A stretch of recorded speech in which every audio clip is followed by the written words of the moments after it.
کارگەکەمان کارگەی دڵبە دەکەوێتە ناوچەی پیشەسازی تیماری هەولێر کە دەکەوێتە سەر ڕووبەری 25,000 متر دووجە.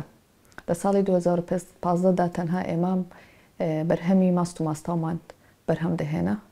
لە ساڵی 2020دا وەمان کرد کە بتوانین لاینێکی تر بکەینەوە کە بۆ دروستکردنی بەرهەمهێنانی ئایسکرێمە کە تا ئێستاژاش ئێمە 4 براندی جیاوازمان هەیە وەکو دڵبە، میر، ئەلئومارە، کۆشان.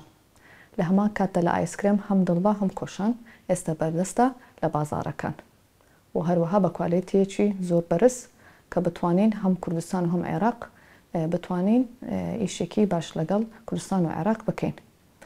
لە پاش وفاتی باوکم لە ساڵی 2020دا من توانیم کارگەکەمان گەورەتر بکەم لە 120 کە ئێستاشدا دەتوانم من بێجگە لە ماست و ماستا و ئایسکرێم دەتوانم کرێم چیز، چێدەر چیز، قشتا پێی دەڵێن برێکفاست کریم کە بتوانم لەم کارگەیە دروست بکەم. لە ڕۆژێکدا ئێمە 110 تەن دەتوانین ئێمە لە کارگەکەمان بەرهەم بهێنین.